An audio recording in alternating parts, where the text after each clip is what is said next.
15년 만에 전 남편의 부고 문자를 받은 은희, 떨리는 손으로 장례식장 문을 여는 순간 조문객들의 시선이 일제히 쏠린다. 저 여자가 이혼한 사람이 왜 수군거림 속에서 은희는 영정 앞으로 걸어가고 그때 시어머니 윤말자가 휘청이며 다가온다. 은희야, 내가 잘못했다. 그때 말자가 떨리는 무릎을 꺾어 조문객들 앞에서 바닥에 주저앉는다. 검은 치마자락이 바닥에 퍼지고 말자는 두 손으로 은희의 발등을 붙들 듯 덮으며 미안하다. 제발 내 얘기 좀 들어다오라고 절규한다. 오늘도 사연한 상자의 뚜껑을 열어주셔서 감사합니다. 무료 구독과 좋아요, 댓글은 이 이야기들이 더 오래, 더 깊게 전달될 수 있도록 도와줍니다. 이제 오늘의 사연 열어볼까요? 서울 강북의 오래된 다세대 주택 3층. 새벽 5시, 아직 어둠이 채 거치지 않은 골목길에 가로등 불빛만 희미하게 남아 있습니다. 50 중반을 넘긴 정은이는 편의점 야간 근무를 마치고 천천히 계단을 올라옵니다. 낡은 철제 계단이 삐걱거리는 소리가 새벽 공기를 가릅니다. 무릎이 시큰거리지만 은희는 익숙한 듯 한 계단 한 계단 오릅니다. 이 통증도 이제는 일상의 일부입니다. 현관문 열쇠를 돌리는 소리가 작게 울립니다. 문을 열고 들어서면 좁지만 아늑한 집이 은희를 맞이합니다.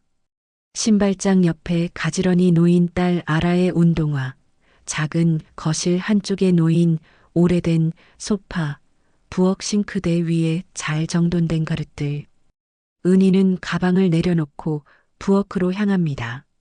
냉장고에서 미숫가루 봉지를 꺼내 컵에 2숟가락 넉넉히 담고 주전자에서 따끈한 물을 부어 천천히 젓습니다. 고소한 냄새가 퍼지고 은희는 그 한 잔을 두 손으로 감싸줍니다. 텅 빈 속에 따뜻함이 스며드는 느낌, 이것만으로도 하루를 버틸 힘이 생깁니다. 거실 창문 너머로 조금씩 밝아오는 하늘이 보입니다. 은희는 소파에 앉아 미숫가루를 홀짝이며 창밖을 바라봅니다. 저 멀리 아파트 단지의 불빛들이 하나둘 켜지기 시작합니다. 사람들이 하루를 시작하는 시간이죠. 은희에게는 하루가 끝나가는 시간이지만요. 한때 은희는 멀쩡한 가정의 며느리였습니다. 남편 박도윤과 함께 아이를 키우고 시댁 어른들께 명절 인사를 올리던 평범한 여자였습니다. 결혼 초반에는 행복했습니다. 도윤은 웃음이 많았고 은희에게 다정했습니다. 시댁도 나쁘지 않았죠. 큰 갈등 없이 살림을 꾸려가던 평범한 가정이었습니다. 하지만 15년 전 모든 게 무너졌습니다. 도윤의 외도가 드러났고 시댁의 태도가 돌변했습니다. 처음엔 은희가 잘못한 게 있나 자책했습니다. 남편을 잘 못 챙겨서, 집안일을 소홀히 해서, 시댁을 제대로 모시지 못해서 그런 건 아닐까 생각했습니다. 하지만 시어머니 윤말자의 말은 예상과 달랐습니다. 은희야, 우리 집안 체면 생각해서라도 내가 물러나. 체면. 은희가 문제가 아니라 체면이 문제였습니다. 외도를 한 사람은 도윤인데 떠나야 하는 사람은 은희였습니다. 이혼 서류에 도장을 찍던 날 은희는 빈손으로 집을 나왔습니다. 남은 건 초등학교 3학년이던 딸 아라와 작은 전세 보증금, 그리고 다시는 밟지 않겠다고 다짐한 시댁 동네뿐이었습니다. 그때부터 은희의 하루는 생존 그 자체였습니다. 낮에는 동네 반찬 가게에서 일했습니다. 새벽같이 나가 김치를 버무리고 나물을 무치고 반찬을 포장했습니다. 사장님은 좋은 분이었지만 일은 고됐습니다. 겨울에는 찬물에 손을 담가 물을 썰고 여름에는 더운 부엌에서 국을 끓였습니다. 허리가 끊어질 듯 아팠지만 쉴 수 없었습니다. 저녁이 되면 편의점으로 향했습니다. 밤 10시부터 새벽 5시까지 계산대 앞에서 손님을 맞이했습니다. 술 취한 손님, 야식을 사러 온 학생들, 택배 기사님들. 은희는 늘 웃으며 인사했습니다. 힘들어도 표정 관리는 중요했으니까요. 야간 수당이 조금 더 붙었고 그 돈으로 아라의 학원비를 냈습니다. 주말이면 딸과 함께 청계천을 걸었습니다. 돈이 많이 들지 않는 나들이였습니다. 아라는 엄마 손을 잡고 졸졸 따라오며 학교 이야기를 했습니다. 친구 이야기, 선생님 이야기, 급식 메뉴 이야기까지. 은희는 그 모든 이야기를 귀 기울여 들었습니다. 아라의 웃음소리가 세상에서 가장 소중했습니다. 동대문 시장에 가면 할인 구두를 샀습니다. 은희는 아라의 발 사이즈를 정확히 외우고 있었습니다. 조금 큰 걸 사서 오래 신으려고 했죠. 시장 한쪽에서 떡볶이 한 접시를 사서 둘이 나눠 먹었습니다. 아라가 떡볶이를 먹으며 웃는 얼굴을 보면 은희는 모든 피로가 사라지는 느낌이었습니다. 엄마, 허리 괜찮아요? 아라가 어느 날 물었습니다. 은희가 허리를 주무르는 걸 본 모양입니다. 괜찮아. 김장철만 지나면 좀 나아져. 거짓말은 아니었습니다. 정말로 괜찮았으니까요. 아프지만 버틸만 했고 딸이 건강하게 자라는 모습을 보는 것만으로도 충분했습니다. 은희는 큰 행복을 바라지 않았습니다. 그저 아라가 끼니 거르지 않고 학교 잘 다니고 친구들과 잘 지내면 그것으로 충분했습니다. 평온하진 않았지만 균형은 잡혀 있었습니다. 매일 같은 시간에 일어나고 같은 길을 걷고 같은 자리에서 일했습니다.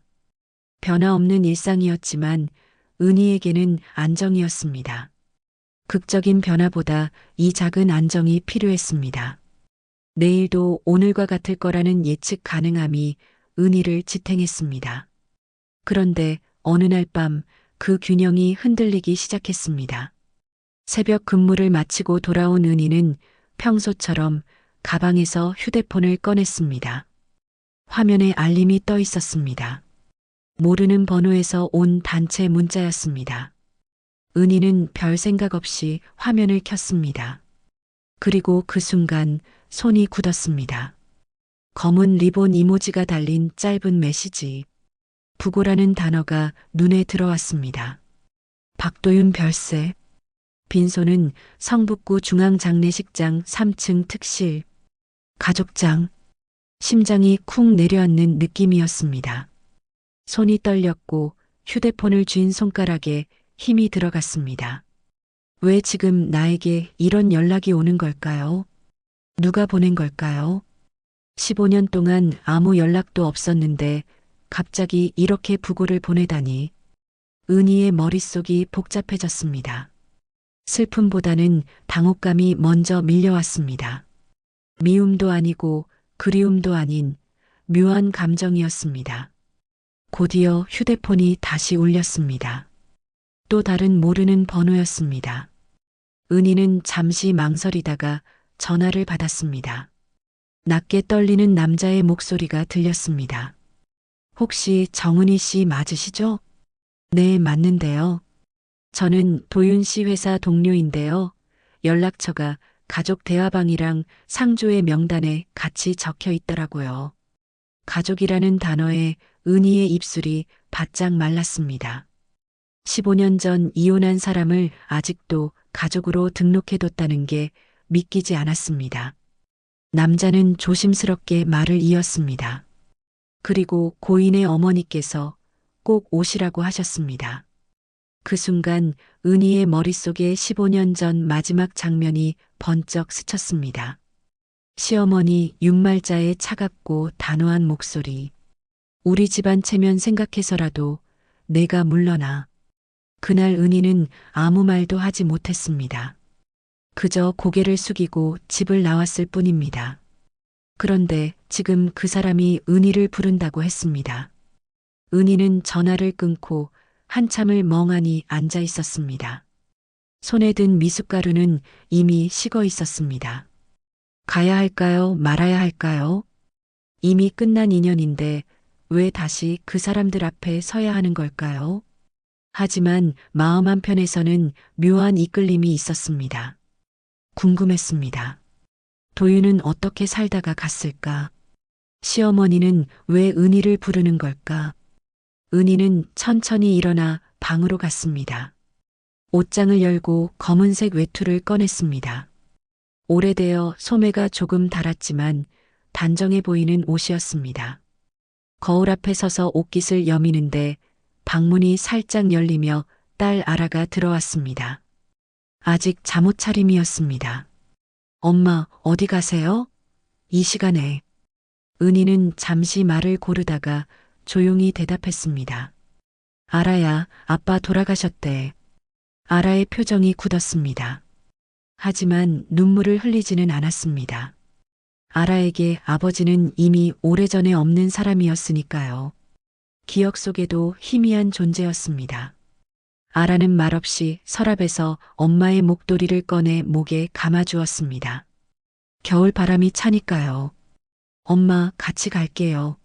아니, 넌 학교 가야지. 엄마 혼자 다녀올게. 아라는 고개를 저었지만 더 이상 말하지 않았습니다. 대신 엄마의 손을 꼭 잡았습니다.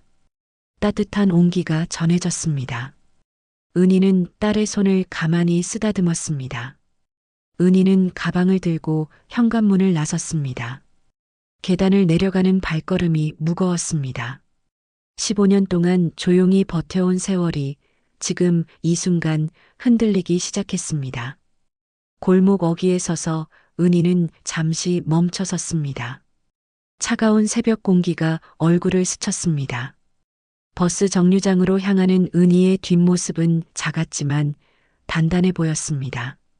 버스는 덜컹거리며 성북구 쪽으로 향했습니다. 창밖으로 서울거리가 스쳐 지나갑니다. 새벽의 어둠이 조금씩 걷히고 출근길 사람들이 하나둘 거리를 채워갑니다. 은희는 버스 뒷자리에 앉아 창밖을 멍하니 바라봤습니다. 손에 든 휴대폰 화면에는 여전히 그 문자 메시지가 떠 있습니다. 검은 리본 이모지, 박도윤 별세, 가족장이라는 단어들이 눈에 아른거립니다. 가족장. 은희는 속으로 쓴웃음을 지었습니다. 15년 전 이혼할 때 가족이 아니라고 하지 않았던가요? 시어머니 윤말자는 분명히 말했습니다. 우리 집안과는 이제 남이야. 그런데 지금 와서 가족이라니. 아이러니했습니다. 죽음 앞에서는 모든 게 달라지는 걸까요? 버스가 정류장에 멈춰 섰습니다. 은희는 천천히 일어나 내렸습니다. 성북구 중앙장례식장은 큰 건물이었습니다. 입구에 들어서자 국화향기가 코를 찔렀습니다. 장례식장 특유의 무거운 공기가 은희를 감쌌습니다. 안내 데스크 직원이 친절하게 물었습니다. 어느 분 찾으세요? 3층 특실 박도윤. 직원이 고개를 끄덕이며 엘리베이터를 가리켰습니다. 은희는 천천히 걸어가 엘리베이터 버튼을 눌렀습니다. 문이 열리고 은희는 안으로 들어섰습니다. 3층 버튼을 누르는 손가락이 미세하게 떨렸습니다. 엘리베이터가 올라가는 동안 은희는 깊게 숨을 들이쉬었습니다. 진정해야 했습니다. 무너지면 안 됐습니다. 엘리베이터 문이 열렸습니다. 3층 복도는 조용했습니다. 멀리서 낮은 곡소리가 들렸습니다. 은희는 복도를 따라 걸었습니다. 특실 입구에는 큰 화환들이 줄지어 놓여 있었습니다. 근조, 삼가 고인의 명복을 빕니다. 여러 회사와 지인들의 이름이 적힌 리본들. 도윤은 이렇게 많은 사람들에게 둘러싸여 살았구나 싶었습니다. 은희는 잠시 멈춰 섰습니다. 문 안쪽에서 사람들의 목소리가 들렸습니다. 낯익은 억양들, 시댁 친척들의 목소리였습니다. 은희는 문을 밀고 들어갔습니다. 그 순간 실내의 공기가 순간적으로 멈춘 듯 했습니다. 조문객들의 시선이 일제히 은희에게 꽂혔습니다. 저 여자가 이혼한 사람이 왜 수군거림이 공기 중을 긁었습니다. 은희는 그 시선들을 견디며 천천히 안쪽으로 걸어갔습니다. 영정 사진이 보였습니다. 반짝이는 촛불 앞에 놓인 도윤의 사진. 단정한 양복을 입고 미소 짓는 얼굴. 은희가 기억하는 도윤보다 훨씬 나이가 들어 보였습니다. 머리에는 흰머리가 섞여 있었고 얼굴에는 주름이 패여 있었습니다. 시간이 많이 흘렀구나. 은희는 영정 앞에 서서 고개를 숙였습니다. 복잡한 감정이 밀려왔지만 미움보다 먼저 오는 건 허망함이었습니다. 그때 뒤에서 낮은 목소리가 들렸습니다. 은은이야. 은희가 돌아보았습니다. 시어머니 윤말자가 휘청이며 다가오고 있었습니다. 양장 정장에 진주 브로치를 단 모습. 하지만 15년 전과는 달리 많이 늙어 보였습니다. 등이 굽었고 걸음걸이도 불안정했습니다. 말자의 눈은 충혈되어 있었고 얼굴은 창백했습니다. 내가 잘못했다. 그때 말자의 목소리가 떨렸습니다. 은희의 발이 굳었습니다. 무슨 말을 해야 할지 몰랐습니다. 말자 곁에 있던 작은 숙모가 황급히 팔을 잡아당겼습니다. 어머니, 채통 좀 지키세요. 여기가 어디라고. 하지만 윤말자는 작은 숙모의 손을 뿌리쳤습니다. 그리고 떨리는 무릎을 꺾어 바닥에 주저앉았습니다. 검은 치마자락이 바닥에 퍼졌습니다. 조문객들이 숨을 죽였습니다. 말자는 두 손으로 은희의 발등을 붙들 듯 덮었습니다. 미안하다. 제발 내 얘기 좀 들어다오. 조문객들의 웅성거림이 훅 커졌습니다. 친척 몇은 얼굴을 손으로 가리고 뒤로 물러났습니다.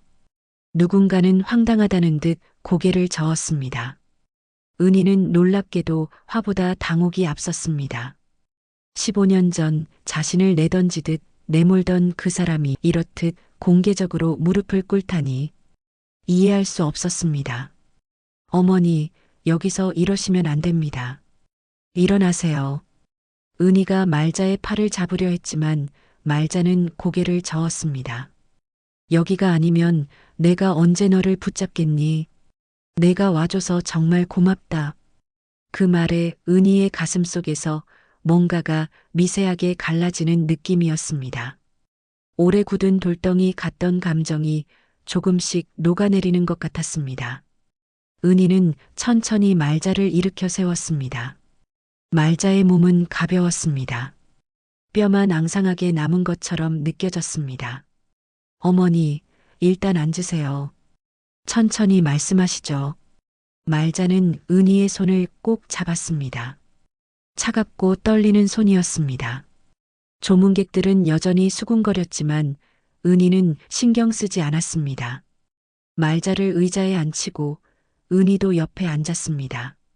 작은 숙모가 물 한 컵을 가져왔습니다. 말자는 물을 한 모금 마시고 나서 천천히 입을 열었습니다. 은희야, 내가 여기 와줄 줄 몰랐다. 15년 동안 내가 얼마나 후회했는지 아니. 은희는 말없이 듣고 있었습니다. 그날 너를 내칠 수밖에 없었던 건 사실 우리 집안이 무너질 위기였기 때문이야. 위기요? 도윤 아버지가 큰 빚을 졌었어. 건설 경기가 꺼지면서 연쇄 부도에 휘말리고 일가 친척들의 보증이 줄줄이 터졌지. 그때 우리 집은 정말 풍비박산 날 뻔했어. 말자의 목소리가 잠겼습니다. 잠시 숨을 고르고 이어갔습니다.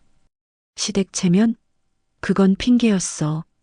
사실은 내 지참금이랑 내 친정까지 빨아들일까봐 차라리 내가 떠나야 한다고 그렇게 생각했던 거야. 은희의 눈이 차갑게 가늘어졌습니다. 그러니까 자신을 내쫓은 건 보호가 아니라 계산이었다는 말입니까? 은희는 입술을 깨물었습니다. 분노가 치밀어 올랐지만 동시에 허탈함도 밀려왔습니다. 그래서 날 내쫓으신 거예요? 빚쟁이들이 무서워서요? 구차한 변명인 건 알아. 내가 죄인이다. 은희야, 말자는 손수건으로 눈가를 훔쳤습니다. 그리고 작은 백에서 낡은 노트를 꺼냈습니다. 표지가 해져 있고 모서리가 달아 있었습니다. 말자는 그것을 은희 앞에 조심스럽게 내밀었습니다. 이게 뭔데요? 열어봐. 은희는 노트를 받아 첫 장을 펼쳤습니다. 삐뚤빼뚤한 글씨로 제목이 적혀 있었습니다. 정은이에게 갚아야 할 것들. 은희의 손이 떨렸습니다. 다음 장을 넘기자 빼곡한 기록들이 나타났습니다. 아라의 학원비 계산표, 치료비 내역, 양육비 추정 금액, 도윤이 몰래 가져간 카드값 내역, 그리고 날짜들. 은희가 집을 나간 날부터 시작된 날짜들이 하나하나 적혀 있었습니다.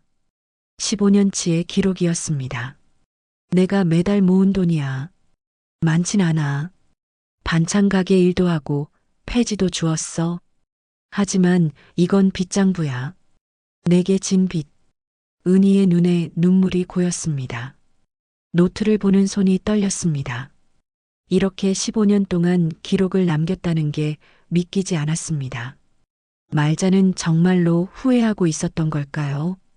그때 빈소문이 벌컥 열렸습니다. 40대로 보이는 남자가 거친 걸음으로 들어왔습니다. 도윤의 사촌 박성주였습니다. 은희도 기억나는 얼굴이었습니다. 예전에 시댁 모임에서 몇 번 본 적이 있었습니다. 성주는 말자와 은희를 번갈아 보더니 비웃듯 말했습니다. 큰엄마, 또 그 소리 하십니까? 집안 창피하게. 말자가 얼굴을 들어 성주를 노려봤습니다. 성주야, 입 조심해라. 입 조심은요. 그리고 큰엄마 돈은 큰엄마 돈이지. 왜 남한테 갖다 줘요? 유산 분배는 법대로 하자고요. 성주의 목소리가 날카로웠습니다. 조문객들이 다시 웅성거리기 시작했습니다. 말자의 손이 떨렸습니다. 성주야, 장례가 끝나면 변호사를 통해 정리할 거다. 지금은. 성주는 비릿하게 웃었습니다. 변호사라, 오늘 오후에 발표할 유언장엔 우리가 모르는 내용이 좀 있나 보죠? 그 말에 빈소 안의 공기가 순식간에 차갑게 얼어붙었습니다. 은희는 성주를 바라봤습니다. 유언장? 도윤이 유언장을 남겼다는 말인가요? 말자는 입술을 굳게 다물었습니다. 성주는 팔짱을 끼고 은희를 쳐다봤습니다. 전처분이 여기 왜 오셨는지 모르겠지만 유산 문제는 가족끼리 정리할 겁니다. 참견하지 마세요. 은희는 대꾸하지 않았습니다. 대신 말자를 바라봤습니다. 말자의 얼굴은 창백했고 눈빛은 불안했습니다. 뭔가 숨기고 있는 게 분명했습니다. 은희는 속으로 생각했습니다. 유언장에 대체 무슨 내용이 있는 걸까? 그리고 왜 말자는 자신을 이렇게까지 붙잡으려 하는 걸까? 빈소는 긴장감으로 가득 찼습니다. 장례식장의 차가운 공기가 은희의 피부를 파고들었습니다. 오후 2시 빈소에는 조문객들이 계속 드나들었습니다. 도윤의 회사 동료들, 친구들, 친척들이 하나둘 모여들었습니다. 은희는 구석 의자에 앉아 조용히 지켜봤습니다. 사람들은 영정 앞에 절을 하고 말자에게 인사를 건넸습니다. 하지만 은희에게는 아무도 말을 걸지 않았습니다. 마치 투명인간처럼 취급받는 기분이었습니다. 작은 숙모가 다가와 은희 옆에 앉았습니다. 60대 중반쯤 되어 보이는 작은 숙모는 예전보다 더 마른 얼굴이었습니다. 작은 숙모는 조심스럽게 입을 열었습니다. 은희야, 오랜만이구나. 네, 작은 숙모님. 안녕하세요. 그동안 어떻게 지냈니? 아라는 잘 크고? 네, 잘 크고 있어요. 이제 25이에요. 작은 숙모가 고개를 끄덕였습니다. 그리고 낮은 목소리로 말했습니다. 은희야, 오늘 오후에 유언장 공개가 있을 거야. 큰엄마가 너한테 있으라고 하셨어. 은희는 놀라서 작은 숙모를 바라봤습니다. 저요? 왜요? 나도 자세히는 몰라. 하지만 도윤이가 유언장에 내 이름을 넣었다고 하더라. 성주가 난리를 치는 것도 그 때문이야. 은희의 가슴이 두근거렸습니다. 도윤이 자신의 이름을 유언장에 넣었다니 무슨 의미일까요? 작은 숙모는 은희의 손을 가만히 잡았습니다. 은희야, 힘들겠지만 조금만 참아라. 큰엄마가 너한테 할 말이 많으신가 봐. 작은 숙모는 그 말을 남기고 자리에서 일어났습니다. 은희는 혼자 남아 생각에 잠겼습니다. 15년 동안 연락 한 번 없던 사람들이 갑자기 자신을 불러들이고 유언장에 이름을 넣었다고 합니다. 도대체 무슨 일이 벌어지고 있는 걸까요? 오후 4시 빈소 옆 작은 상담실에 사람들이 모였습니다. 말자, 성주, 작은 숙모, 그리고 도윤의 친척 몇 명, 그리고 은희. 검은 양복을 입은 변호사 한지훈이 서류 가방을 들고 들어왔습니다. 50대로 보이는 지훈은 차분한 인상이었습니다. 지훈은 자리에 앉으며 사람들을 둘러봤습니다. 고인의 유언장 공개를 시작하겠습니다. 유언장은 1년 전에 작성되었고 공증을 거쳤습니다. 성주가 팔짱을 끼고 말했습니다. 빨리 시작하세요. 우리 다 바쁩니다. 지우는 성주를 잠깐 쳐다본 후 서류 가방에서 흰 봉투를 꺼냈습니다. 봉투에는 유언장이라는 글씨가 또렷하게 적혀 있었습니다.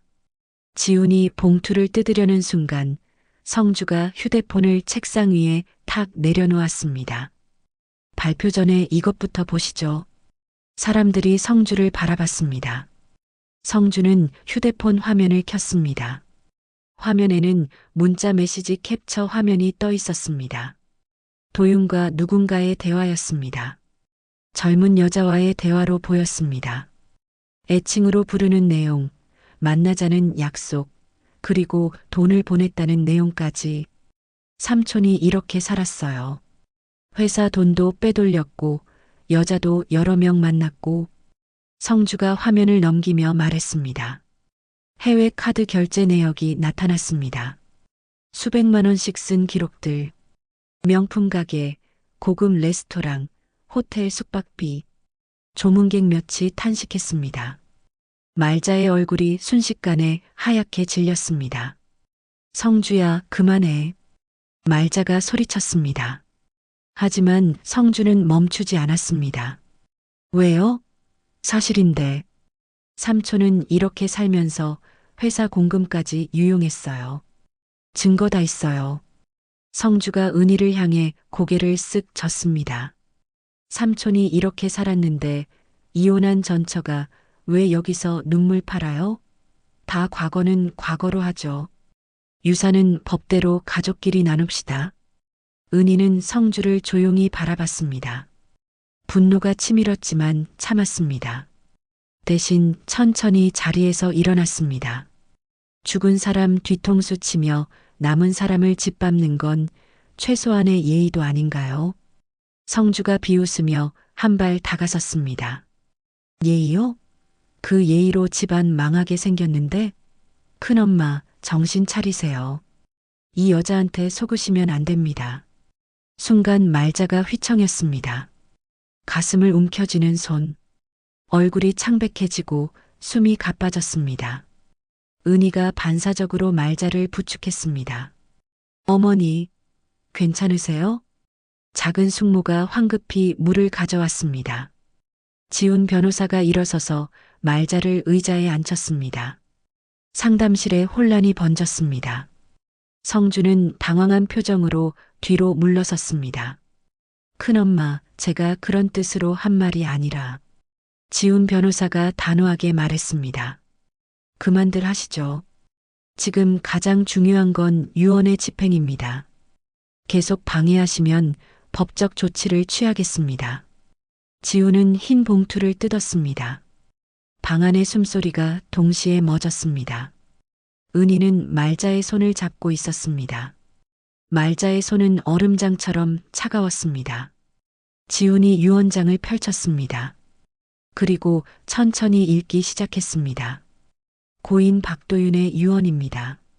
첫째, 나는 생전 배우자와 헤어진 전처 정은이에게 진심으로 사과합니다.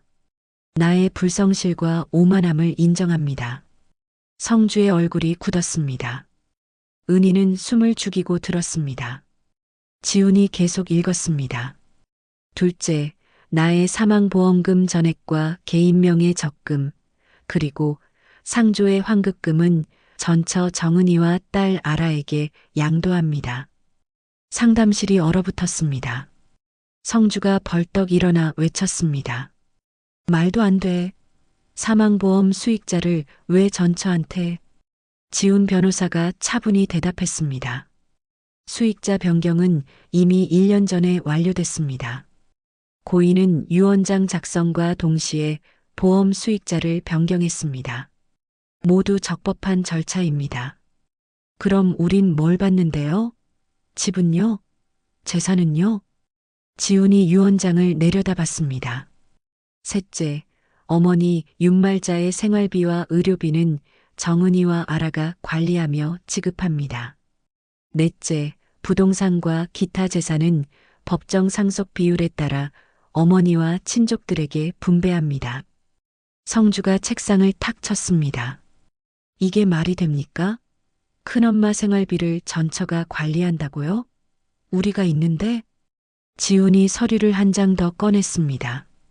고인은 말미에 정은희 씨에게 미안함을 여러 차례 드러냈고 그 과정에서 어머니의 노후도 함께 부탁했습니다. 녹취록과 영상 메시지가 있습니다. 지훈이 노트북을 열었습니다. 화면에 도윤의 얼굴이 떴습니다. 야윈 얼굴, 낮은 목소리. 병원 침대에 누워있는 모습이었습니다. 도윤이 힘없이 말했습니다. 은희야, 내가 이 영상을 보고 있다면 나는 이미 세상을 떠났을 거야. 미안하다. 정말 미안해.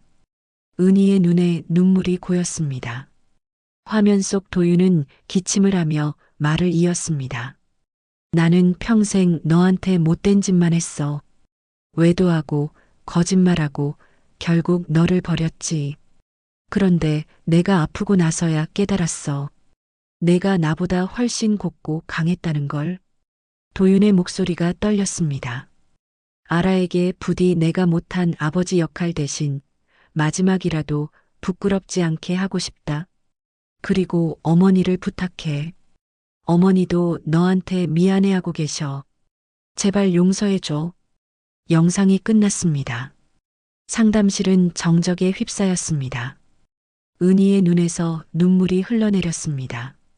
하지만 그 눈물 속에는 분노보다 끝낼 수 있겠다는 체념과 안도가 섞여 있었습니다. 말자가 은희의 손을 덥석 잡았습니다. 은희야 고마워. 정말 고마워. 은희는 천천히 고개를 저었습니다. 아직 아닙니다. 정리할 게 남았어요. 은희는 말자를 똑바로 바라봤습니다. 그리고 어머니, 저한테 빚 없습니다. 그날의 선택도 저의 몫이었으니까요. 성주가 황급히 말했습니다. 이건 납득할 수 없어요. 법적으로 문제 제기하겠습니다. 지훈 변호사가 서류들을 정리하며 말했습니다. 하십시오. 하지만 유언장은 법적으로 완벽합니다. 이의를 제기하셔도 결과는 같을 겁니다. 성주는 분한 표정으로 상담실을 나갔습니다. 다른 친척들도 하나둘 자리를 떴습니다. 마지막에 남은 건 은희, 말자, 작은 숙모, 그리고 지훈 변호사뿐이었습니다. 말자가 은희의 손을 놓지 않고 말했습니다. 은희야, 내가 평생 후회하며 살았어. 너를 버린 게 내 인생 최대의 실수였어. 은희는 말자의 손을 가만히 쓰다듬었습니다. 어머니, 이제 그만 후회하세요. 우리 앞을 봅시다. 지훈 변호사가 서류를 은희에게 건넸습니다. 이게 보험금 관련 서류입니다. 그리고 윤말자 어르신의 생활비 계좌 관리 위임장도 있습니다. 검토하시고 서명해 주세요. 은희는 서류를 받아 천천히 읽었습니다. 복잡한 감정이 교차했습니다. 이게 정말 현실인가 싶었습니다. 10년 만에 다시 이 가족과 엮이게 되다니. 하지만 은희는 속으로 다짐했습니다. 이젠 피해자가 아니라 삶의 주인으로 서겠다고. 저녁 6시 조문객들이 대부분 떠나고 빈소는 조용해졌습니다. 은희는 말자와 함께 빈소 옆 작은 휴게실로 자리를 옮겼습니다. 작은 숙모가 따뜻한 차를 2잔 가져다 주고 조용히 자리를 비켜줬습니다. 휴게실에는 은희와 말자 단둘만 남았습니다. 말자는 차를 한 모금 마시고 나서 손수건으로 눈가를 훔쳤습니다. 눈은 여전히 붉게 충혈되어 있었고 얼굴엔 피로가 가득했습니다. 말자가 조심스럽게 입을 열었습니다. 은희야, 내가 오늘 할 말이 많아. 그동안 너한테 못했던 이야기들. 은희는 차를 들고 말없이 들었습니다. 말자가 깊게 숨을 들이쉬고 말을 이었습니다. 그날 너를 내칠 수밖에 없었던 진짜 이유를 말해줄게. 사실 우리 집안이 완전히 무너질 위기였어. 어머니께서 아까 말씀하셨잖아요. 빚 때문이었다고. 그래, 맞아. 하지만 그게 전부가 아니야. 말자는 가방에서 다시 그 낡은 노트를 꺼냈습니다. 그리고 중간쯤 페이지를 펼쳤습니다. 거기에는 날짜와 함께 금액들이 빼곡하게 적혀 있었습니다. 20년 전 도윤 아버지가 건설업을 시작했어. 처음엔 잘 됐어. 돈도 꽤 벌었지. 그런데 2008년 금융위기가 터지면서 모든 게 무너졌어. 건설 경기가 꺼지고 대출금을 갚을 수가 없었어. 말자의 목소리가 떨렸습니다. 그때 도윤 아버지는 친척들한테 보증을 서달라고 부탁했어. 성주 아버지도 작은 아버지도 모두 도장을 찍었지. 그리고 연쇄부도가 터졌어. 은희는 숨을 죽이고 들었습니다. 친척들 집이 하나둘 경매로 넘어갔어. 성준의 가게도 문 닫았고 작은 아버지는 빚쟁이들한테 쫓겨다녔어. 우리 집도 압류 딱지가 붙었지. 말자가 노트의 한 페이지를 가리켰습니다. 2009년 3월 15일 은희 이혼 결정이라고 적혀 있었습니다. 그때 집안 어른들이 모였어. 빚을 어떻게든 막아야 한다고. 그러다 내 얘기가 나왔어. 은희의 가슴이 철렁 내려앉았습니다. 누군가 말했어. 은희 친정이 괜찮지 않냐고. 내 아버지가 작은 회사를 운영하신다는 걸 알고 있었거든.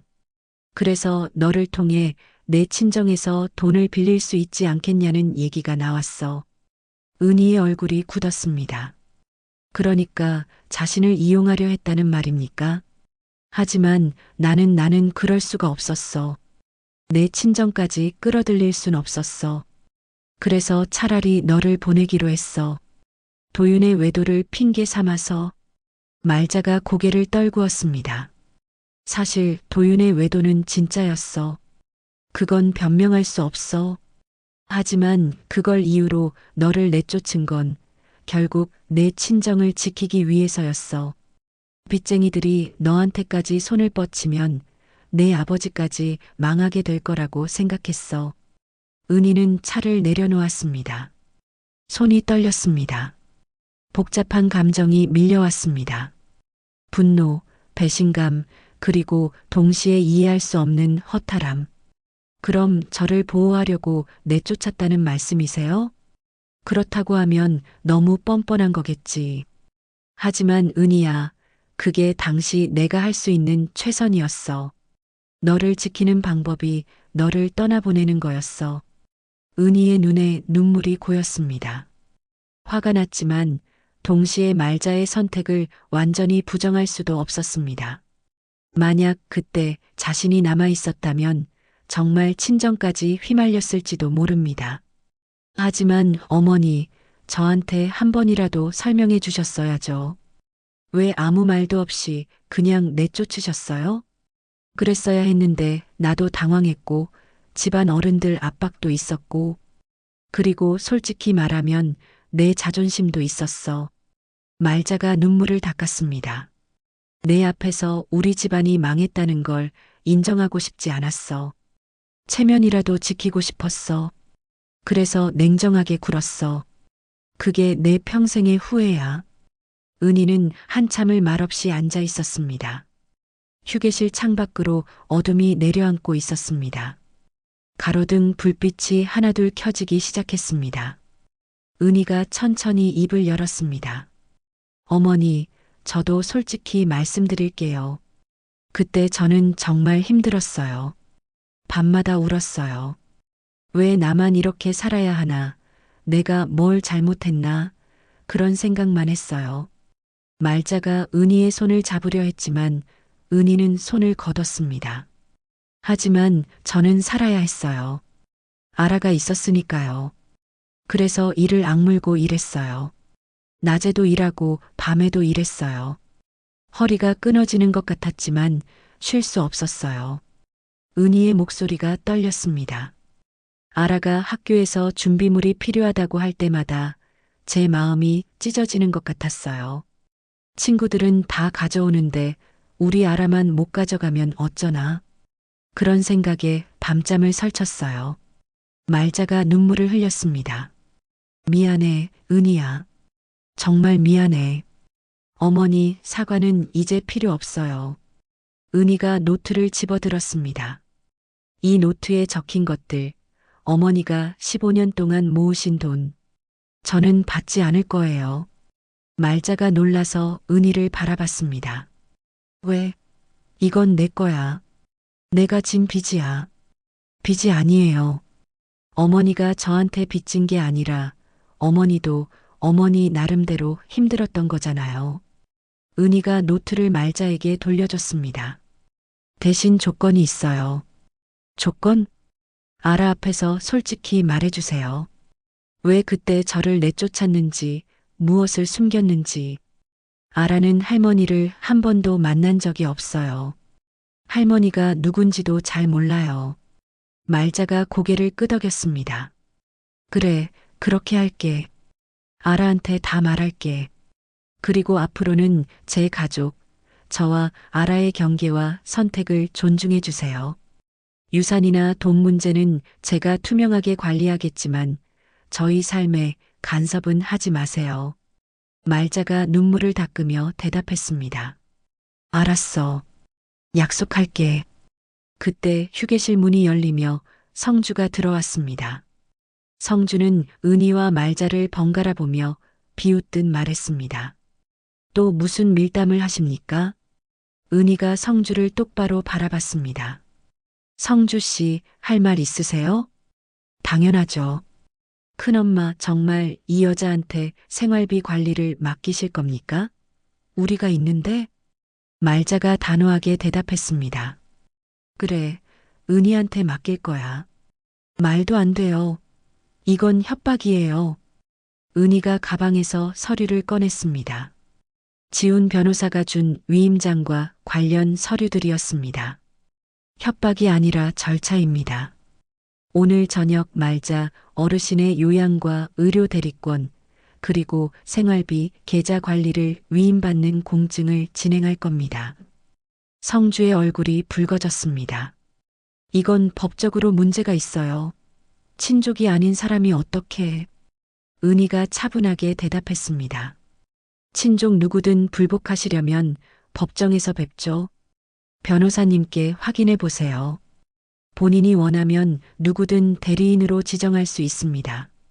성주는 말문이 막혔습니다. 그는 말자를 애타게 바라봤습니다. 큰엄마, 제발 정신 차리세요.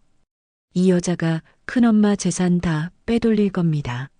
말자가 자리에서 일어났습니다. 비록 몸은 약했지만 목소리는 단호했습니다. 성주야, 내 결정이야. 나는 은희의 손을 잡을 거야. 내가 불만이면 법적으로 대응해. 하지만 내 결정은 바뀌지 않아. 성주는 분한 표정으로 휴게실을 나갔습니다.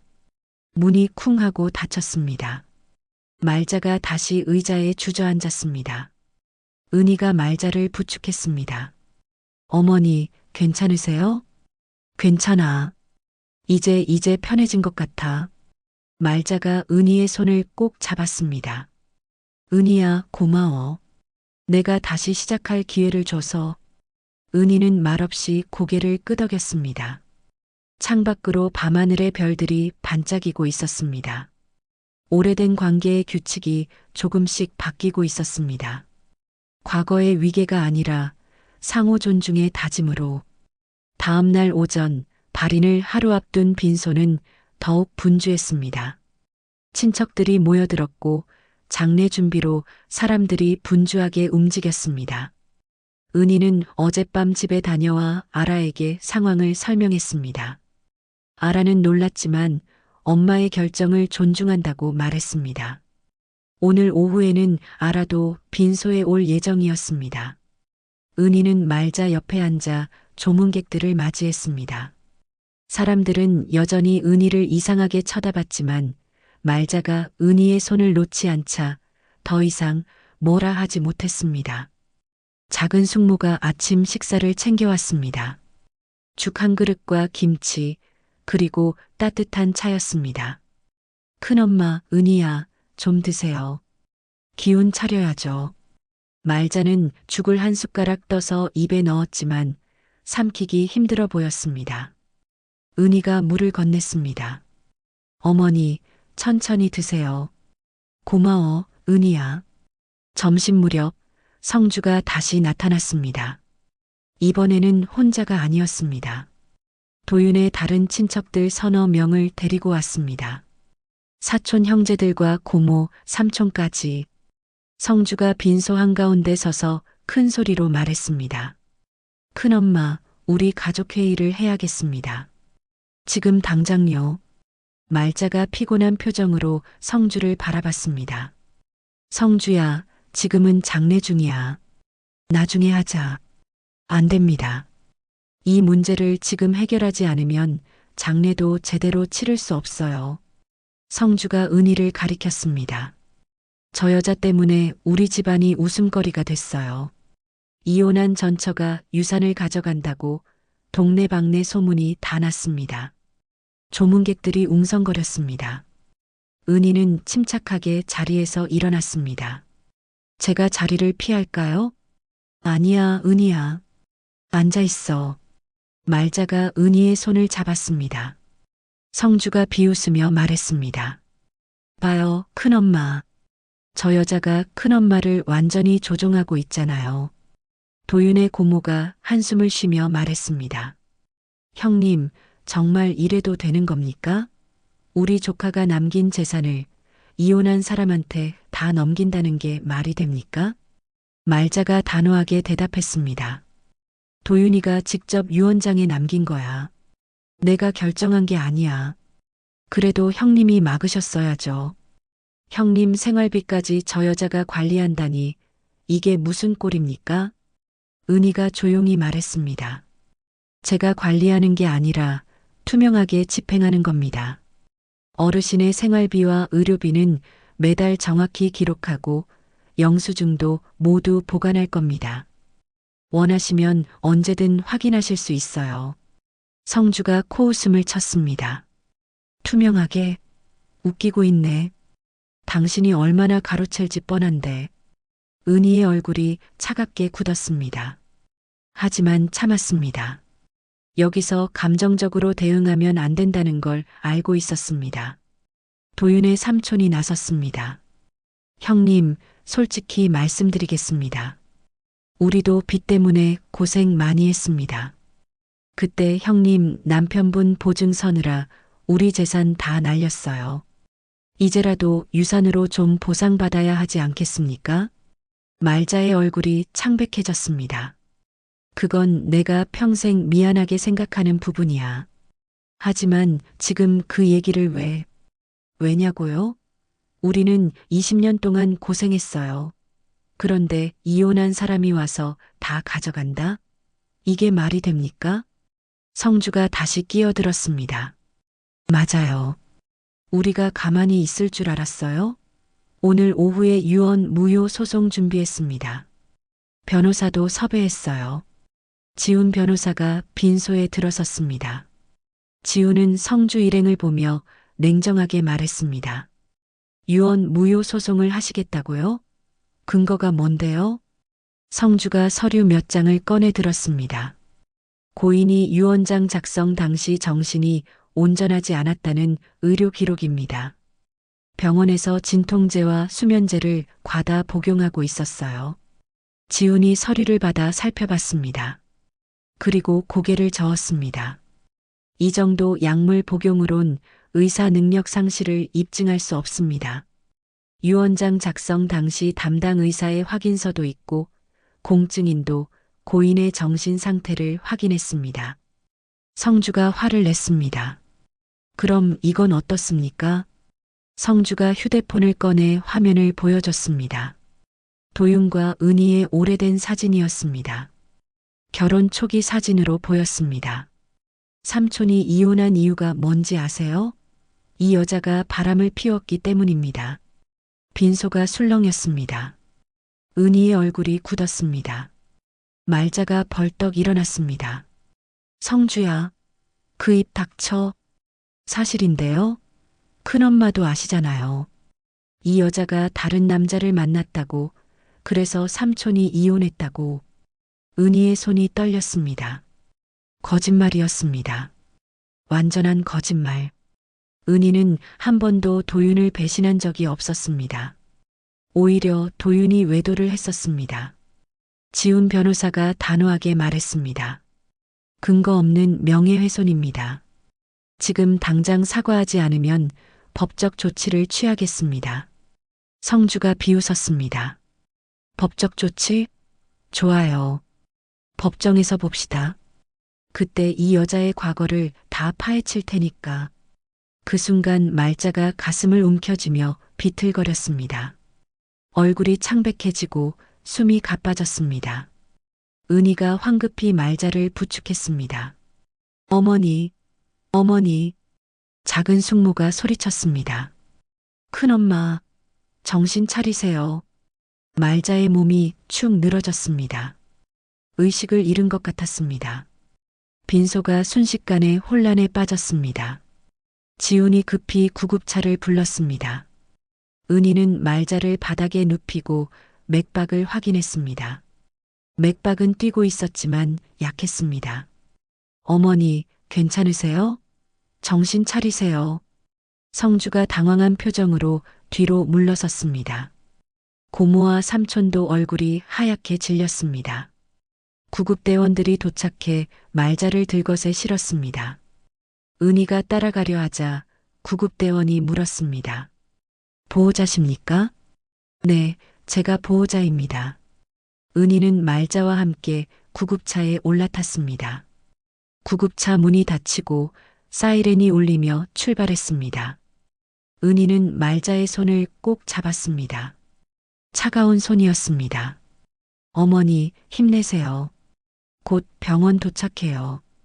구급대원이 말자의 혈압을 재고 산소 마스크를 씌웠습니다. 은희는 불안한 마음으로 창밖을 바라봤습니다. 서울거리가 빠르게 지나갔습니다. 이렇게 될 줄은 몰랐습니다. 성주의 공격이 이렇게 심할 줄은. 병원에 도착하자 의료진이 재빨리 말자를 응급실로 옮겼습니다. 은희는 응급실 밖에서 기다렸습니다. 손이 떨렸습니다. 휴대폰을 꺼내 아라에게 전화했습니다. 아라야, 엄마야. 엄마, 무슨 일이에요? 목소리가 떨려요. 할머니가 쓰러지셔서 병원에 왔어. 너 빨리 올 수 있니? 네, 지금 바로 갈게요. 어느 병원이에요? 은희가 병원 이름을 알려주고 전화를 끊었습니다. 응급실 불빛이 켜져 있었습니다.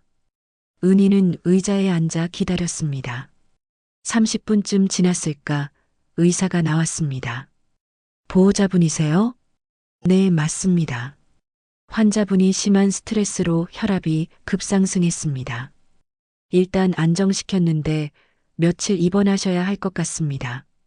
의식은 돌아오셨나요? 네, 깨어나셨습니다. 지금은 안정되어 있으니 잠시 후에 면회 가능합니다. 은희는 안도의 한숨을 쉬었습니다. 다행이었습니다. 의사가 덧붙였습니다. 환자분 나이도 있으시고 심장도 약하신 편입니다. 스트레스를 최대한 피하셔야 해요. 네, 알겠습니다.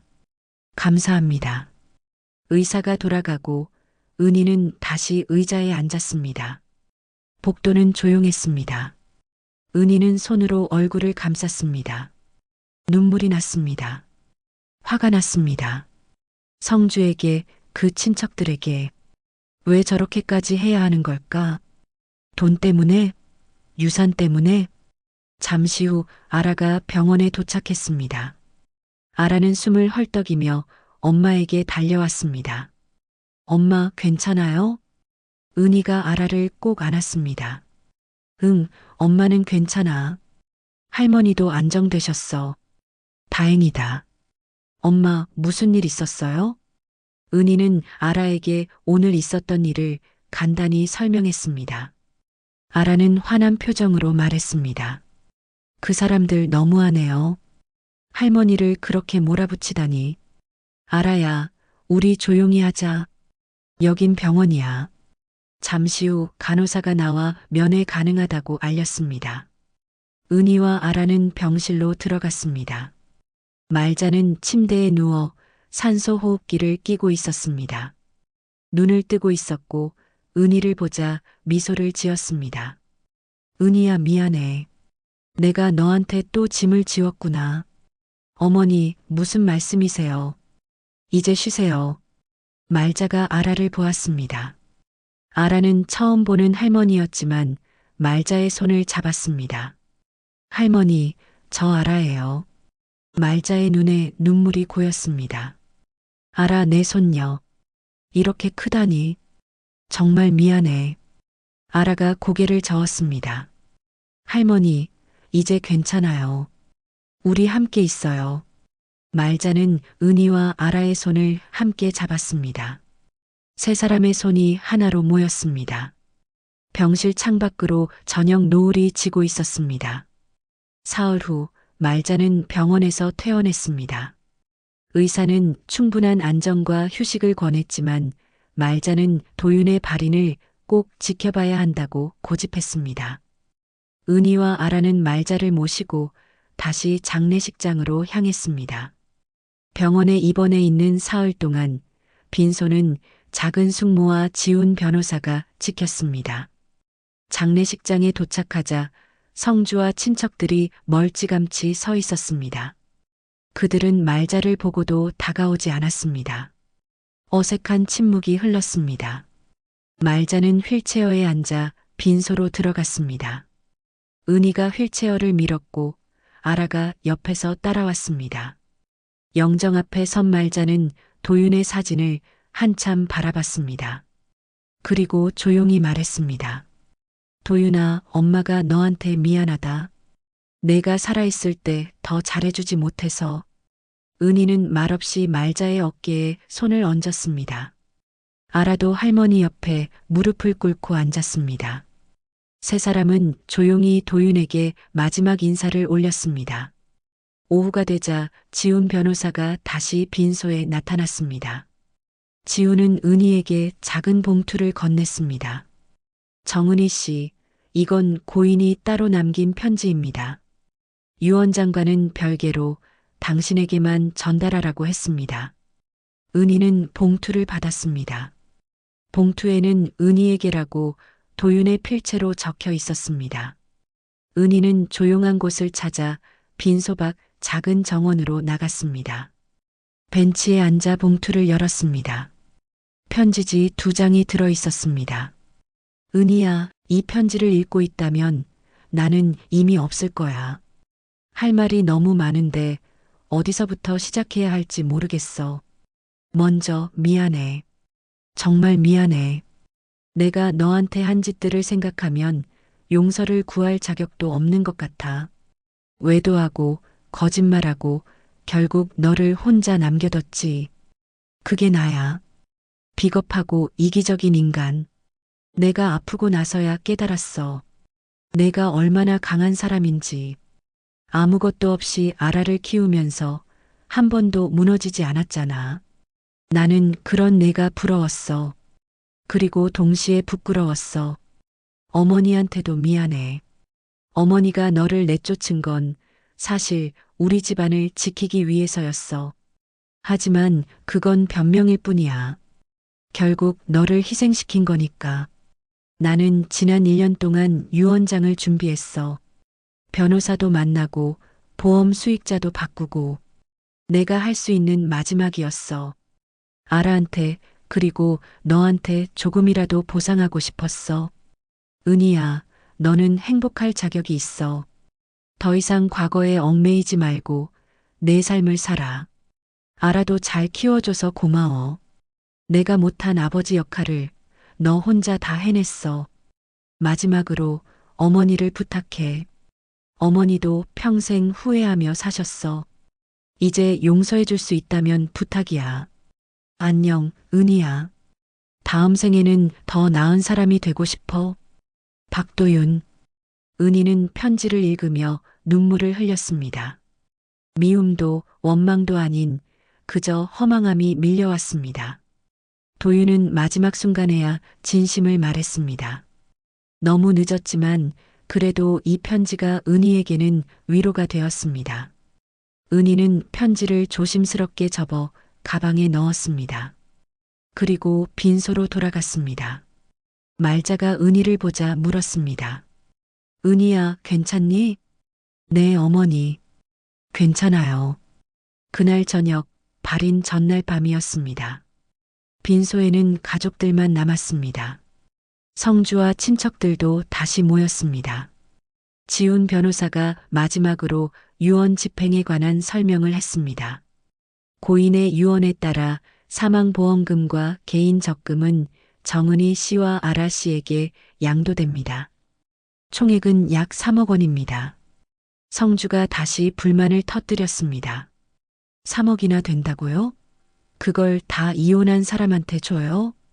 지훈이 차분하게 대답했습니다. 유언장에 명시되어 있습니다. 그리고 윤말자 어르신의 생활비와 의료비는 매달 200만 원씩 별도 계좌로 지급되며 정은혜 씨가 관리합니다. 고모가 한숨을 쉬었습니다. 형님, 정말 이대로 진행하실 겁니까? 말자가 고개를 끄덕였습니다. 그래, 내 결정이야. 성주가 마지막으로 항변했습니다. 큰엄마, 후회하실 겁니다. 이 여자가 큰엄마 돈 다 가져가고 나 몰라라 할 텐데. 은희가 자리에서 일어났습니다. 그리고 가방에서 서류 한 장을 꺼냈습니다. 이건 생활비 관리 계획서입니다. 매달 지출 내역을 기록하고 모든 영수증을 보관합니다. 3개월마다 회계 보고서를 작성해서 어르신과 친족들에게 공개합니다. 은희가 서류를 테이블 위에 놓았습니다. 투명하게 관리하겠습니다. 의심하시는 분들은 언제든 확인하세요. 성주는 더 이상 할 말이 없었습니다. 지훈 변호사가 말했습니다. 그럼 내일 발인 후 유언 집행을 완료하겠습니다. 이해 있으신 분은 법적 절차를 밟으시면 됩니다. 친척들은 하나둘 자리를 떠났습니다. 성주도 불만스러운 표정으로 빈소를 나갔습니다. 마지막에 남은 건 은희, 말자, 아라, 그리고 작은 숙모뿐이었습니다. 말자가 은희의 손을 잡았습니다. 은희야, 고맙다. 내가 아니었으면 나는 어떻게 됐을지 몰라.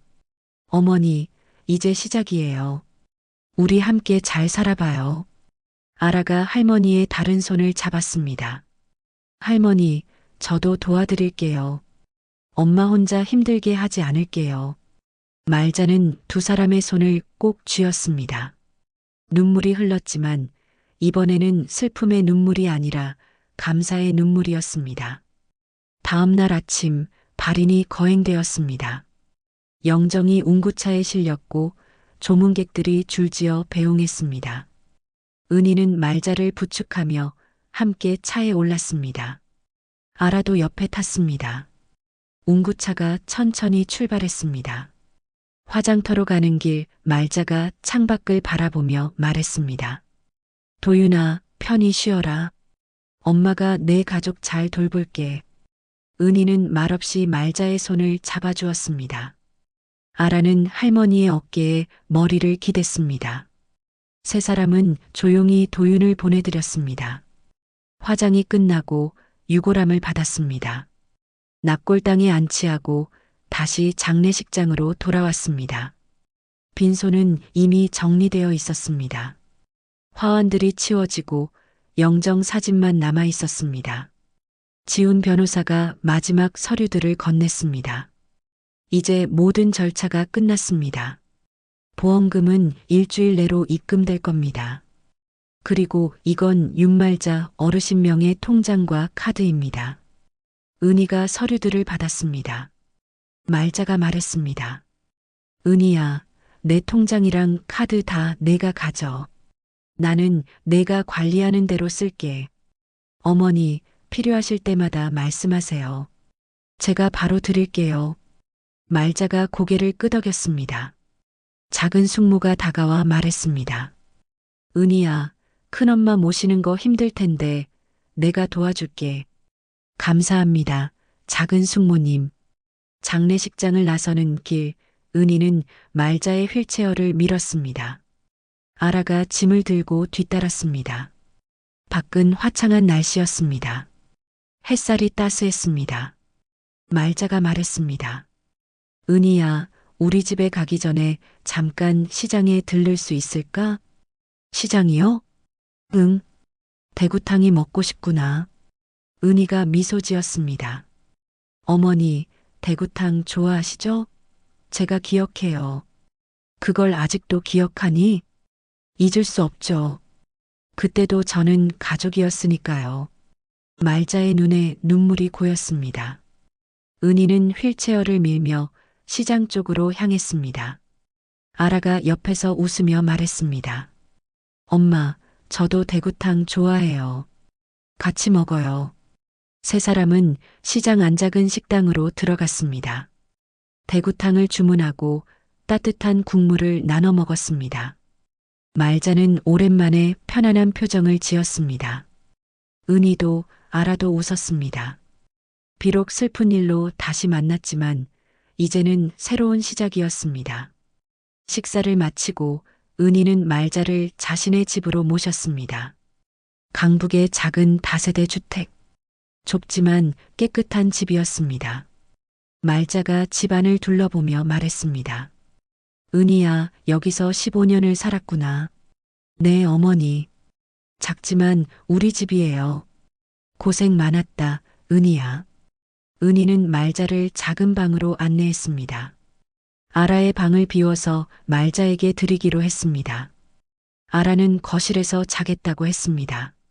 어머니, 여기서 편히 쉬세요. 필요한 거 있으면 언제든 말씀하시고요. 고마워, 은희야. 정말 고마워.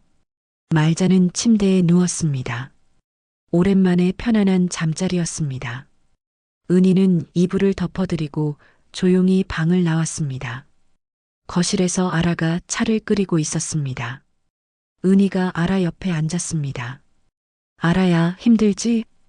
괜찮아요, 엄마. 할머니 모시는 거 제가 도와드릴게요. 은희는 딸을 꼭 안았습니다.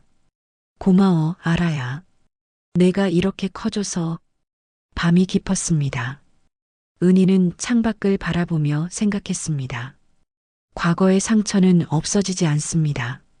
하지만 그것을 덮는 방식이 바뀌었습니다. 이제 은희는 피해자가 아니라 삶의 주인이었습니다. 일주일 후 보험금이 입금되었습니다.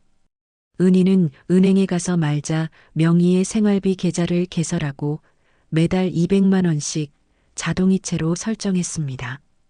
그리고 나머지 금액은 아라의 학자금과 미래를 위해 별도로 관리하기로 했습니다. 은희는 모든 내역을 꼼꼼히 기록했습니다. 약속대로 투명하게 관리하기 위해서였습니다. 말자는 은희의 집에서 지내며 조금씩 건강을 회복했습니다.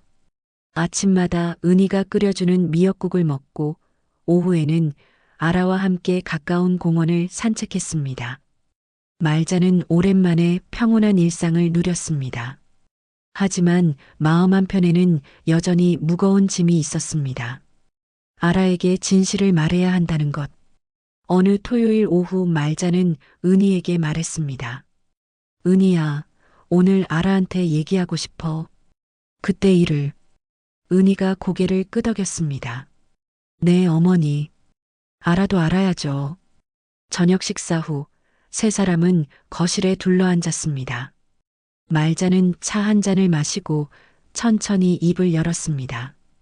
아라야, 할머니가 너한테 할 말이 있어. 아라는 진지한 표정으로 할머니를 바라봤습니다. 네, 할머니. 말씀하세요. 너 엄마가 왜 내 아빠랑 이혼했는지 아니? 잘 모르겠어요. 엄마가 자세히 말해주신 적이 없어서. 말자가 은희를 잠깐 쳐다봤습니다. 은희는 조용히 고개를 끄덕였습니다. 말자가 계속 말했습니다. 내 아빠가 외도를 했어. 그건 사실이야. 하지만 그게 이혼의 전부는 아니었어. 아라가 긴장한 표로 들었습니다. 할머니는 내 엄마를 내쫓았어. 우리 집안이 망할까봐, 내 엄마 친정까지 피해가 갈까봐. 그래서 내 엄마를 혼자 버려뒀어. 아라의 눈이 커졌습니다. 그게 무슨 말씀이세요? 말자는 15년 전의 일을 처음부터 차근차근 설명했습니다. 남편의 사업 실패, 연쇄부도, 친척들의 보증, 그리고 은희를 내쫓기로 한 결정까지. 아라는 말없이 들었습니다. 가끔 눈물이 고였지만 참았습니다. 할머니는 평생 후회하며 살았어. 내 엄마한테, 그리고 너한테 미안해. 말자가 눈물을 흘렸습니다. 아라는 잠시 말이 없었습니다. 그리고 천천히 입을 열었습니다. 할머니, 제가 어렸을 때 엄마가 얼마나 힘들어 하셨는지 봤어요. 밤마다 몰래 우시는 소리를 들었어요. 하지만 엄마는 제 앞에서 한 번도 약한 모습을 보이지 않으셨어요. 아라가 은희를 바라봤습니다. 엄마, 왜 말씀 안 하셨어요? 제가 알았어야 하는 거 아니에요? 은희가 딸의 손을 잡았습니다. 아라야, 넌 어렸어. 그런 무거운 짐을 내가 질 필요 없었어. 엄마가 다 감당하면 되는 거였어. 하지만 엄마 혼자 너무 힘드셨잖아요. 괜찮아, 아라야. 엄마는 내가 있어서 버틸 수 있었어. 아라가 할머니를 다시 바라봤습니다. 할머니, 저는 할머니를 원망하지 않아요. 그때 할머니도 어쩔 수 없었다는 거 이해해요. 말자가 놀라서 아라를 바라봤습니다. 정말 그렇게 생각하니? 네. 하지만 한 가지 약속해 주세요. 뭐든 말해봐. 이제부터는 우리 가족, 진짜 가족으로 지내요. 비밀 없이 숨기지 말고.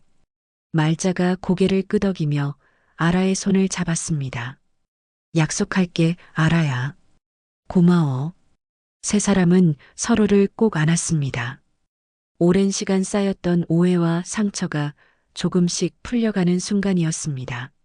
며칠 후 예상치 못한 방문객이 찾아왔습니다. 성주였습니다. 성주는 현관문 앞에서 머뭇거리다가 초인종을 눌렀습니다. 은희가 문을 열었습니다.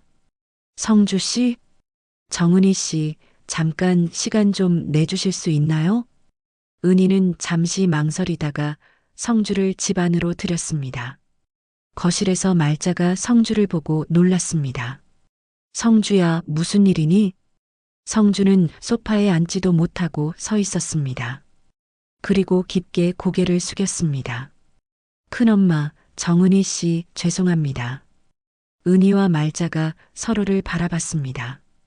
성주가 계속 말했습니다. 제가 너무 심했습니다.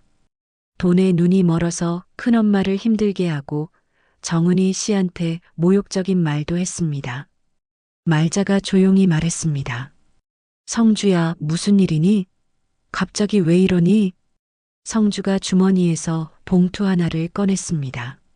사실은 삼촌이 제 빚을 갚아주셨다는 걸 뒤늦게 알았습니다. 1년 전에 제가 사업 실패로 2천만 원 빚을 졌는데 삼촌이 몰래 갚아주신 거였어요. 은희가 놀라서 물었습니다. 그걸 어떻게 아셨어요? 삼촌 통장 정리하다가 이체 내역을 봤습니다. 제 이름으로 돈이 나간 걸 보고 알았어요. 성주의 목소리가 떨렸습니다. 저는 그것도 모르고 삼촌 욕하고 유산만 생각했습니다. 정말 죄송합니다. 말자가 한숨을 쉬었습니다. 도윤이가 그랬구나. 나한테도 말 안 했는데. 성주가 봉투를 테이블 위에 놓았습니다. 이건 제가 모은 돈입니다. 많지 않지만 2천만 원입니다. 삼촌한테 받은 돈을 돌려드리고 싶어요. 은희가 봉투를 밀었습니다. 성주 씨, 그건 고인이 성주 씨를 위해 쓴 돈이에요. 돌려받을 필요 없습니다. 하지만 대신 다른 방법으로 갚으세요. 성주가 은희를 바라봤습니다. 어떻게요? 말자 어르신께 잘해드리세요. 가끔 찾아뵙고 안부도 여쭙고 그게 진짜 갚는 거예요. 성주가 고개를 숙였습니다. 감사합니다. 그렇게 하겠습니다. 말자가 성주에게 다가가 어깨를 두드렸습니다. 성주야, 너도 힘들었구나. 이제 그만 자책하고 앞으로 잘 지내자. 성주의 눈에 눈물이 고였습니다. 큰엄마, 죄송합니다. 정말 죄송합니다. 성주는 깊게 절을 하고 집을 나갔습니다. 은희는 창문 너머로 성주의 뒷모습을 바라봤습니다. 사람은 변할 수 있다는 걸 은희는 믿고 싶었습니다. 그날 밤 은희는 말자와 단둘이 차를 마셨습니다. 아라는 친구를 만나러 나갔습니다. 말자가 조용히 말했습니다. 은희야, 내가 너한테 마지막으로 할 말이 있어. 내 어머니, 나는 오래 살지 못할 것 같아. 은희가 놀라서 말자를 바라봤습니다. 무슨 말씀이세요? 건강 많이 좋아지셨잖아요. 의사가 말했어. 내 심장이 많이 약해졌대. 언제 어떻게 될지 모른다고. 은희의 가슴이 철렁했습니다. 그럼 더 조심하셔야죠. 제가 잘 돌봐드릴게요. 고마워, 은희야. 하지만 나는 후회 없어. 너랑 아라를 다시 만났고 용서도 받았어. 이제는 편히 갈 수 있어. 어머니, 그런 말씀하지 마세요. 말자가 은희의 손을 꼭 잡았습니다. 은희야, 내가 가고 나면 너는 자유로워. 더 이상 과거에 얽매이지 말고 내 인생을 살아. 아라도 잘 키우고 행복하게 살아. 은희의 눈에 눈물이 고였습니다. 어머니와 함께 있는 게 제 행복이에요. 그러니까 오래오래 사셔야 해요. 말자가 미소 지었습니다. 고마워, 은희야. 정말 고마워. 두 사람은 한참을 말없이 앉아 있었습니다. 창밖으로 달이 밝게 떠올랐습니다. 고요한 밤이었습니다. 며칠 후 지훈 변호사가 다시 방문했습니다. 마지막 서류 정리를 위해서였습니다. 지훈은 은희에게 서류를 건넸습니다. 이제 모든 절차가 완료됐습니다. 정은혜 씨가 윤말자 어르신의 법적 대리인으로 등록되었습니다. 감사합니다, 변호사님. 지훈이 말자를 바라보며 말했습니다. 어르신, 좋은 선택하셨습니다. 정은혜 씨는 믿을 만한 분입니다. 말자가 고개를 끄덕였습니다. 나도 알아. 은희는 내가 아는 사람 중에 가장 강하고 따뜻한 사람이야. 지훈이 자리에서 일어나며 말했습니다.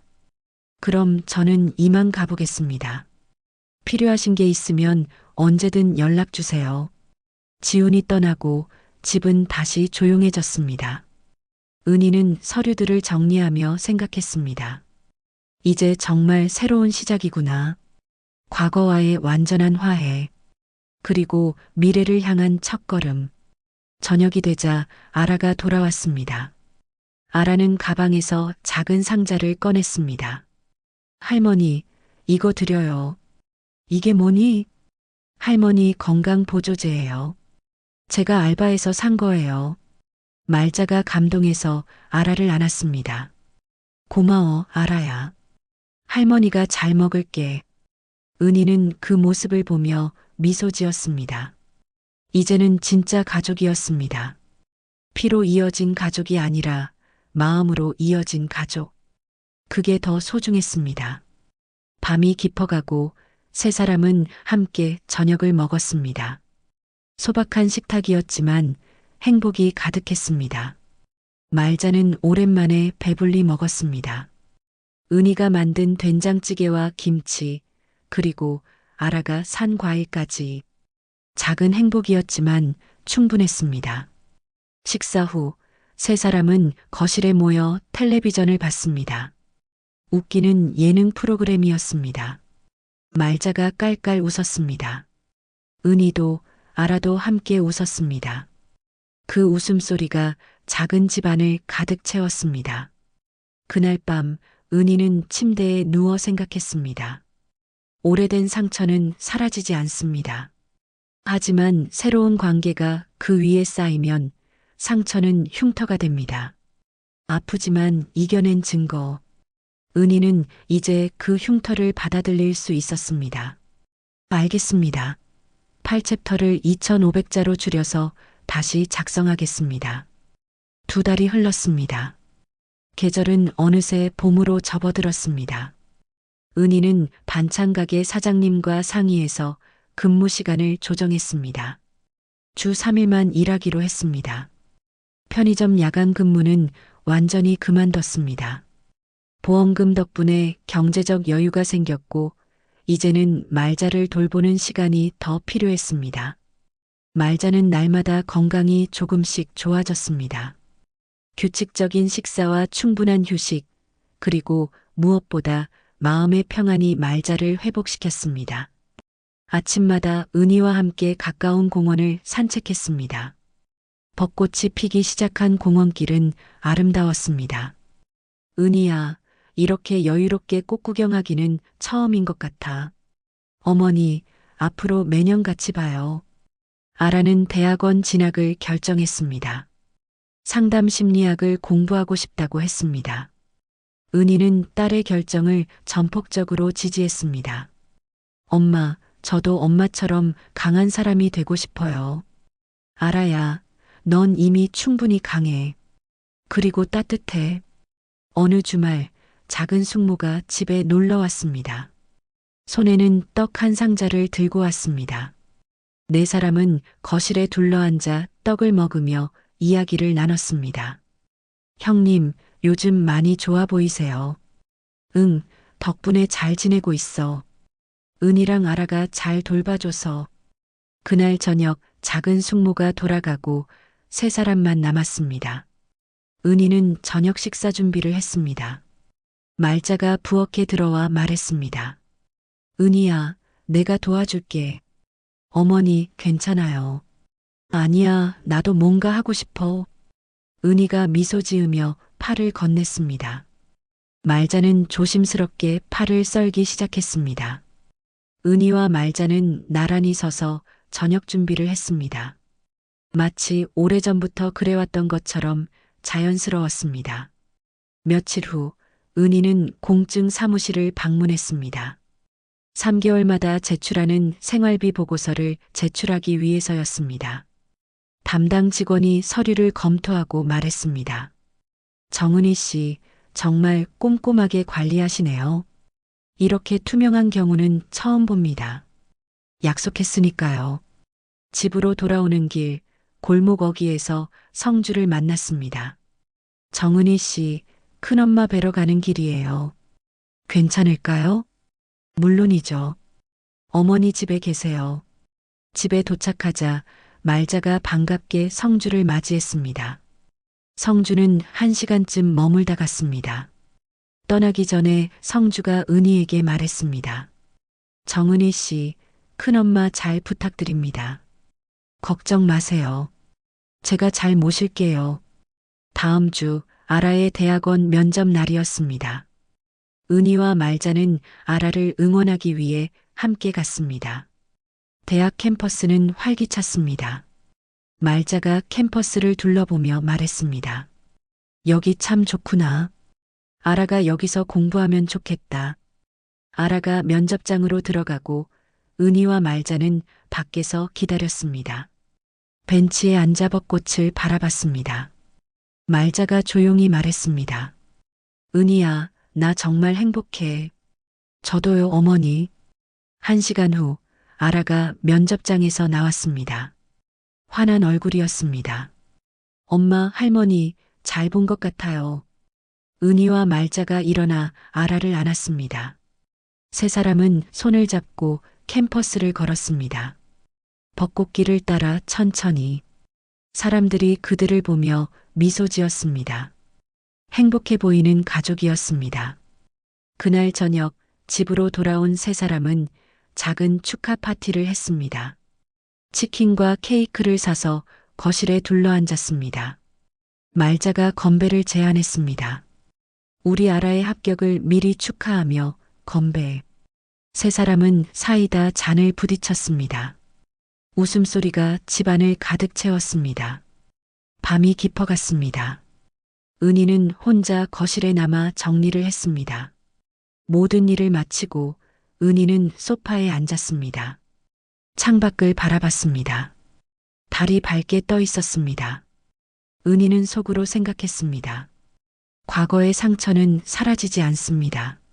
하지만 그 상처 위에 새로운 기억이 쌓이면 상처는 흉터가 됩니다. 몇 달 후 아라는 대학원에 합격했습니다. 온 가족이 함께 기뻐했습니다. 말자는 건강을 유지하며 잘 지냈습니다. 성주는 정기적으로 방문했고 작은 숙모도 자주 놀러 왔습니다. 은희의 작은 집은 이제 가족들로 가득 찼습니다. 어느 일요일 오후 세 사람은 청계천을 걸었습니다. 15년 전 은희와 어린 아라가 함께 걷던 그 길. 이제는 할머니도 함께였습니다. 은희야, 우리 사진 한 장 찍자. 지나가던 사람에게 부탁해서 세 사람의 사진을 찍었습니다. 햇살 아래 미소 짓는 세 사람. 사진 속 그들은 행복해 보였습니다. 그날 밤 은희는 일기를 썼습니다. 오늘 우리 가족 사진을 찍었다. 15년 전에는 상상도 못했던 모습. 하지만 지금 이 순간이 진짜다. 과거는 바꿀 수 없지만 현재는 바꿀 수 있다. 나는 이제 피해자가 아니다. 나는 삶의 주인이다. 은희는 일기장을 덮고 불을 껐습니다. 어둠 속에서 은희는 미소 지었습니다. 내일도 좋은 날이 될 것입니다. 행복은 멀리 있지 않습니다. 바로 여기 이 작은 집 안에 있습니다.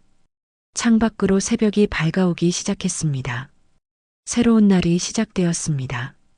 은희의 세계는 조용히 그러나 분명히 변해 있었습니다. 오늘도 사연한 상자를 열어주셔서 감사합니다. 무료 좋아요와 구독, 댓글로 여러분의 마음을 남겨주세요.